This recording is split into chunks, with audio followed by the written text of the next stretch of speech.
اللہ نے ایوب علیہ السلام کو सीरिया में कौमे सूरान की तरफ भेजा। अय्यूब अलैहिस्सलाम बहुत ज्यादा मालदार थे। अल्लाह ताला ने उन्हें बहुत ज्यादा नेमतों से नवाजा था। उनके पास लातादाद नौकर चाकर थे और बेशुमार भेड़ बकरियां थीं। अल्लाह ने अय्यूब अलैहिस्सलाम को बहुत सारी जमीन और जायदाद भी अता की थी। अय्यूब अलैहिस्सलाम कारोबार करते थे। उनका बिजनेस दूर दूर तक फैला हुआ था। अल्लाह ने अय्यूब अलैहिस्सलाम को बहुत सारी औलाद भी अता फरमाई थी। उनके 7 बेटे और 7 बेटियां थीं। अय्यूब अलैहिस्सलाम खुद भी सेहतमंद और बेहद ताकतवर थे। जाहिर है इतने अमीर और जमील इंसान के दोस्त भी बहुत होते हैं। हर कोई अय्यूब अलैहिस्सलाम से दोस्ती रखना चाहता था। अल्लाह ने अय्यूब अलैहिस्सलाम को बेशुमार नेमतों से नवाजा था और रूहे जमीन पर अय्यूब अलैहिस्सलाम नेमतों से मालामाल शख्स थे। फिर अल्लाह ने अय्यूब अलैहिस्सलाम को आजमाना चाहा ताकि बाद में आने वाले लोगों के लिए अय्यूब अलैहिस्सलाम सब्र की मिसाल बन जाएं। फिर अय्यूब अलैहिस्सलाम पर आजमाइश का वक्त शुरू हो गया। उनका सारा कारोबार बंद हो गया और सब माल खत्म हो गया। यहाँ तक कि अय्यूब अलैहिस्सलाम फकीर हो गए। अय्यूब अलैहिस्सलाम की जिंदगी ही में उनकी सारी औलाद मर गई। औलाद का खो जाना बहुत बड़ा गम होता है। अय्यूब अलैहिस्सलाम के 7 बेटे और 7 बेटियां उनके सामने फौत हो गए। यही नहीं, उनके सारे जानवर और मवेशी भी हलाक हो गए। इसके साथ साथ अय्यूब अलैहिस्सलाम से उनकी सेहत भी छीन ली गई और वो शदीद मर्ज में बीमार रहने लगे। बीमारी इस कदर शदीद थी कि अय्यूब अलैहिस्सलाम चलने फिरने से भी माजूर हो गए, यानी पैरालाइज हो गए। उनमें उठने तक की सलाहियत नहीं बची, यहाँ तक कि उनकी बॉडी के मसल्स घुलने लगे। अय्यूब अलैहिस्सलाम की आजमाइश इंतहा को पहुंच गई। अब उनके सारे दोस्त उनका साथ छोड़ने लगे। उन्हें ये खौफ था कि ये कहीं फैलने वाली बीमारी ना हो और अय्यूब अलैहिस्सलाम की बीमारी उन्हें भी न लग जाए। इस तरह सब दोस्त और रिश्तेदार अय्यूब अलैहिस्सलाम का साथ छोड़ गए। अय्यूब अलैहिस्सलाम की खिदमत के लिए बस उनकी बीवी रह गई। वो बहुत वफादार बीवी थी। वो अय्यूब अलैहिस्सलाम की खिदमत करती थी, उन्हें खिलाती पिलाती थी और उन्हें नहलाती भी थी। फिर नौबत यहाँ तक पहुंची कि सारा माल बिल्कुल खत्म हो गया।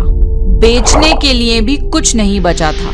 फिर अय्यूब अलैहिस्सलाम की बीवी ने लोगों के घरों में नौकरानी का काम करना शुरू किया ताकि कुछ कमा कर ला सकें और अपने शौहर की दवाई और खिदमत पर खर्च कर सकें।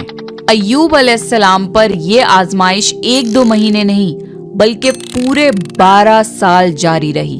एक रिवायत के मुताबिक आजमाइश का ये अरसा 18 साल था। अल्लाहु आलम। अय्यूब अलैहिस्सलाम इतने लंबे अरसे तक सब्र करते रहे। उन्होंने कभी किसी से शिकवा तक नहीं किया। साल दर साल ऐसे ही गुजरते रहे। अय्यूब अलैहिस्सलाम की बीवी ने उनसे अर्ज किया कि आप अल्लाह के रसूल हैं, अगर आप अल्लाह से दुआ करें तो वो आपकी बीमारी को खत्म कर देगा और आपके हालात को बदल देगा। अय्यूब अलैहिस्सलाम ने अपनी बीवी से फरमाया। उनकी बीवी ने जवाब दिया 80 साल। ये सुनकर अय्यूब अलैहिस्सलाम ने फरमाया, मुझे अल्लाह से दुआ करते हुए शर्म आती है क्योंकि जितना अरसा खुशहाली में रहा अभी उतना अरसा बीमारी और तंग दस्ती में नहीं गुजरा। इसलिए मैं अभी ये दुआ नहीं करूंगा कि अल्लाह मुझे शिफा अता कर दे या मेरी इस हालत को बदल दे जब तक 80 साल न गुजर जाएं। जिस तरह मैंने नाजो नेमत में 80 साल गुजारे हैं उसी तरह मैं 80 साल इस बीमारी और तंग दस्ती पर सब्र करता रहूंगा। ये सुनकर अय्यूब अलैहिस्सलाम की बीवी मायूस हो गई क्योंकि उन्हें यकीन था कि अगर अय्यूब अलैहिस्सलाम अल्लाह से दुआ कर लें तो ये आजमाइश फौरन खत्म हो जाएगी। अब नौबत यहाँ तक आ गई थी कि लोगों ने अय्यूब अलैहिस्सलाम की बीवी को काम देने से इनकार करना शुरू कर दिया था, इस डर से कि कहीं अय्यूब अलैहिस्सलाम की बीमारी उनकी बीवी के जरिए उन लोगों को भी ना लग जाए। हालात इतने खराब थे कि एक दिन अय्यूब अलैहिस्सलाम की बीवी को अपने बाल काट कर बेचने पड़े ताकि उन्हें घर खर्च के लिए कुछ पैसे मिल जाएं। ये देखकर अय्यूब अलैहिस्सलाम को बहुत ज्यादा तकलीफ हुई और उन्होंने अल्लाह से दुआ की, या अल्लाह मुझे बीमारी लग गई है और तू रहम करने वालों से ज्यादा रहम करने वाला है। मुझे आजमाइश ने आ लिया है और तू अरहमर राहिमीन है। मेरी हालत को तू ही बेहतर जानने वाला है। अल्लाह ने अय्यूब अलैहिस्सलाम की दुआ को फौरन कबूल कर लिया और उनकी आजमाइश खत्म कर दी। पहले भी ऐसे कितने मौके आए थे कि आप दुआ करते तो फौरन कबूल हो जाती, मगर अय्यूब अलैहिस्सलाम ने अपनी आजमाइश पर सब्र किया। इसलिए सब्र की मिसाल जब भी दी जाती है तो सब्र अय्यूब का जिक्र होता है। अल्लाह ने अय्यूब अलैहिस्सलाम से फरमाया, अपना पैर जमीन पर मारो, ये नहाने और पीने के लिए ठंडा पानी है। जब अय्यूब अलैहिस्सलाम ने अपना पांव जमीन पर मारा तो पानी का एक चश्मा जारी हो गया। जब उन्होंने उस पानी से गुस्ल किया तो उनके जिस्म के बाहर की बीमारी खत्म हो गई, और जब वो पानी पी लिया तो जिस्म के अंदर से बीमारी खत्म हो गई। अय्यूब अलैहिस्सलाम फिर से सेहतमंद हो गए जैसे पहले हुआ करते थे। जब उनकी बीवी वापस घर आई तो वो उन्हें बिल्कुल पहचान नहीं पाई। उनसे पूछने लगी, क्या आपने अल्लाह के नबी और मेरे खाविंद यानी मर्ज में मुब्तला शख्स को देखा है? अल्लाह की कसम, जब मेरे खाविंद सेहतमंद थे तो बिल्कुल आप जैसे थे। मैंने आपसे बढ़कर उनसे मिलता जुलता आदमी आज तक नहीं देखा। इस पर अय्यूब अलैहिस्सलाम बोले, क्या तुमने मुझे पहचाना नहीं? उन्होंने हैरान होकर पूछा, आप कौन हैं? तब वो बोले, मैं अय्यूब हूँ। तब वो बोली, सुभान अल्लाह, इसका मतलब है बीमारी खत्म हो गई, अल्लाह ताला का एहसान हो गया। अल्लाह ने अय्यूब अलैहिस्सलाम की बीवी को भी जवानी लौटा दी, क्योंकि उन्होंने भी अल्लाह की आजमाइश पर बेहतरीन सब्र किया था। इसके बाद अल्लाह ने उन्हें फिर से औलाद अता करी। उनके यहाँ 26 बेटे बेटियां हुए। एक रिवायत में है कि 26 सिर्फ बेटे थे, बेटियां अलग से थीं।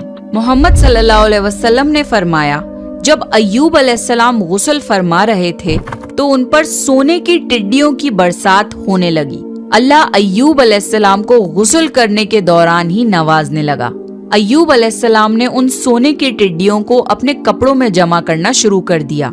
इस पर अल्लाह ने फरमाया, ए अय्यूब, क्या मैंने तुम्हें मालदार नहीं बना दिया और इस नए नाजिल होने वाले माल से बेपरवाह नहीं कर दिया? अय्यूब अलैहिस्सलाम ने अर्ज किया, जी हाँ मेरे परवरदिगार, लेकिन मैं आपकी रहमत और बरकत से तो बेपरवाह नहीं हो सकता।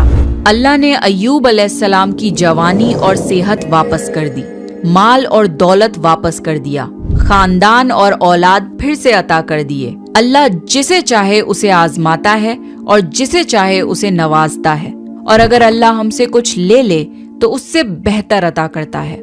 अल्लाह ने कुरान में अय्यूब अलैहिस्सलाम के सब्र की तारीफ की है और उनकी जिंदगी को सब्र करने वालों के लिए मिसाल बनाया है। आजमाइश हर किसी की जिंदगी में आती है, पर अल्लाह ये देखना चाहता है कि मुश्किल वक्त में हमारा क्या रवैया होता है और हमारा ईमान कितना मजबूत रहता है। इसलिए हमारी जिंदगी में जब भी मुश्किलें आएं तो हमें सब्र करना चाहिए और हर हाल में अल्लाह का शुक्र अदा करना चाहिए।